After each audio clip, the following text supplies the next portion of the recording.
Hazreti Asiya samimiy va qat'iy qarorliq bir ayol ediki, ibodat vaqti kelganda bir bahonalar tepib hujrasida Allohga yushurun ibodat qilib oladi. Buyuk la'nat bo'lsin sana ey Fir'avn. Allohga qarshi chiqishga qanday jasorat qilyapsan?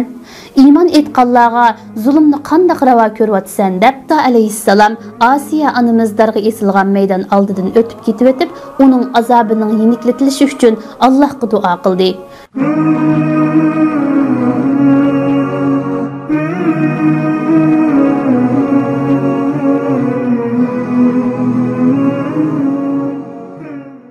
Hazreti Asiya onamiz, "Men sizlarning eng ulug' Rabbinglar" degan Fir'avnga qarshi turib, haqiqiy Rabbi bo'lgan Allohga etgan iymonni saqlab qolgan jannat sultoni, Hazreti Musa alayhissalomga iymon etgan tunji ayol va Musa alayhissalom tarafidan o'z onamdan qolsalar ikkinchi onam deb ta'riflangan muhtaram ayol. Qur'on Karimda iymon etgan kishilarga o'rnak qilib ko'rsatilgan taqvolik obidasi va tanlangan 4 nafar jannat xonimlarining biri Fir'avn ordisining buyuk xonishi Hazreti Asiya onamizdir. Hazreti Asiya Qur'on Karimda aniq ismi bilan atalmay Fir'avnning ayoli deb tilga ilingan bo'lib, Payg'ambar alayhissalomning hadislarida Fir'avnning ayolining ismi Asiya ekanligi naql qilingan. Tarix va tafsir kitoblarida uning to'liq ismi Asiya binti Muzahim ibn Ubayda ibn Rayyan deb xotirlangan. Hazreti Asiya ne bir payg'ambar yoki payg'ambar avlodi bo'lmasdan, balki zolim bir podshohning xonimi,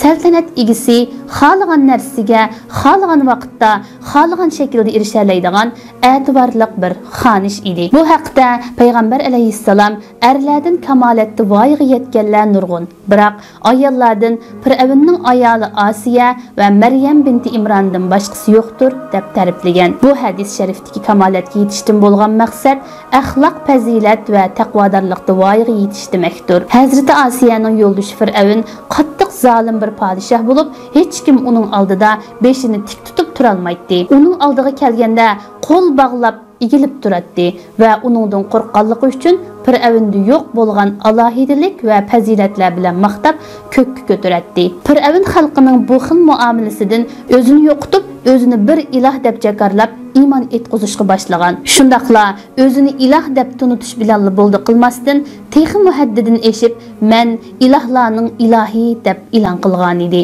Fir'avn mushundaq zolim va azg'un bo'lsa-mu, ayoli Asiya to'limi pokiz, durust, iffatlik bir ayol edi. Hech bir zaman Fir'avnni iloh deb qarmagan va uning safsatilariga ishonmagan edi. Allohning taqdiri bilan Hazreti Musa alayhissalom dunyoga kelib, u silingan sanduq Fir'avnning sariyiga eqib keldi.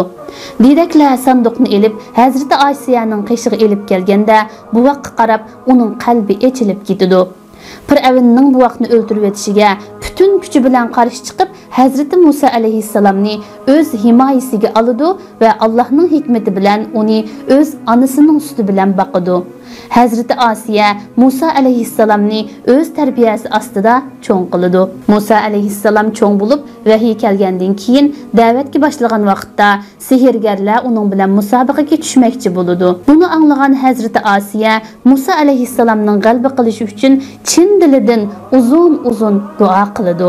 Saroyda ko'rgan kishilar uning Fir'avn va uning sehrgarlariga duo qilyapti deb o'ylaydi. Halbuki Asiya onamiz Musa alayhissalomning g'alabasi uchun duo qilgan edi.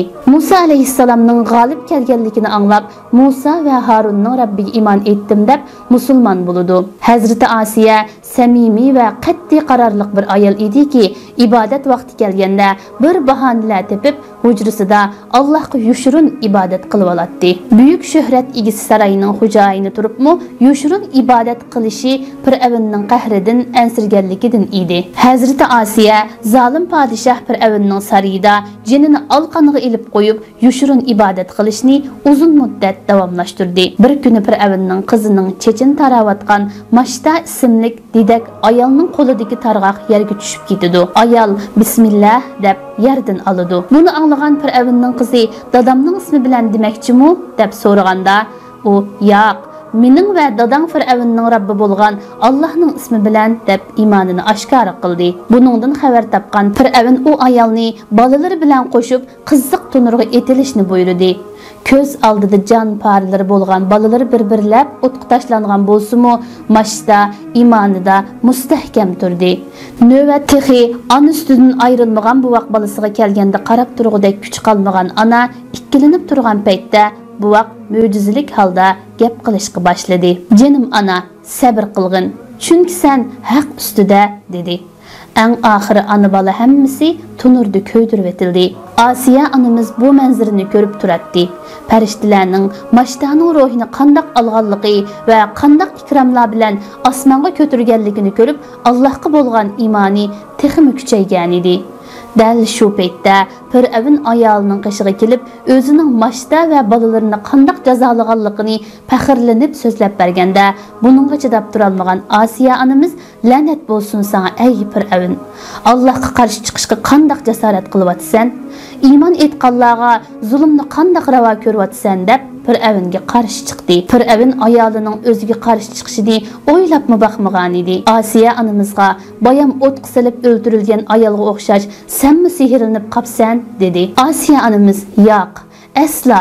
Biz hech qaysimiz sehrlanmadik. Shuni bilginki, men sening va mening Parvardigorim bo'lgan Allohga iymon etdim" deb iymonini oshkora e'lon qildi. Buni anglagan Fir'avn darg'azab bilan "Ya Musoning Rabbini inkor qilasan yoki bo'lmasa qattiq aziyatlar ichida o'lasan" dedi. Hazrati Asiyaning onasi qizini Fir'avnning xolig'ini bo'yicha amal qilishga ma'qul keltirmoqchi bo'lib nasihat qildi. Biroq Asiya onamiz qat'iylik bilan "Men aslo Allohni inkor qilmayman" deb maydonni aniq ifodaladi. Ayolining qat'iy qaroridan g'azabi tashqan Fir'avn dar yasatqizib Hazrati Asiyaning put qo'lidan bog'lab quyosh nuri ostida har xil qiyin qistoqlar bilan aziyat qilishga boshladi. Ibn Abbas radhiyallohu anhu dan rivoyat qilingan bir hadisda Musa alayhissalom Asiya onamiz darga esilgan maydon oldidan o'tib ketib uning azobining yeniklatilishi uchun Allohga duo qildi. Shuning bilan Hazrati Asiya onamiz toki Haq taologa uchrashganga qadar og'riq his qilmadi. Hazrati Asiya onamiz Allohga yelinib turib, "Ey Rabbim, menga huzuringda jannatingda bir uy solg'in. Meni Fir'avnning iskanjisidan va zolimlarning orasidan qutqizgin" deb duo qildi. Alloh Asiya onamizning duosini ijobat qilib, "Beshingni ko'tar" deb vahiy qildi. Beshini ko'targanida o'zi uchun jannatda marvoyitdan yasalgan bir saroyni ko'rib, kulimsirdi va jon berdi. Hazrati Asiya onamizning maqbarasi Misrda bo'lib, qaysi yili vafot bo'lganligi haqida aniq ma'lumot yo'qdir. Qur'on Karimda Alloh taoloni inkor qilguvchilarga Hazrati Nuh va Lut alayhissalomning ayollari o'rnak qilingan bo'lsa, iymon etganlarga Fir'avnning ayoli Asiya va Maryam onamiz o'rnak qilingan edi. Bu orqali bugungi mu'minlarga iymon va qat'iylik va sabitlikning misoli qilib ko'rsatildi. Chunki Asiya onamizning dunyoning eng zolim hukmroni Fir'avnning ayoli bo'lganligi uning iymonida mustahkam turishiga ta'sir ko'rsatmagan edi. U oxiratni dunyo hayotidan ustun ko'rgan, iymonda rostchil bo'lgan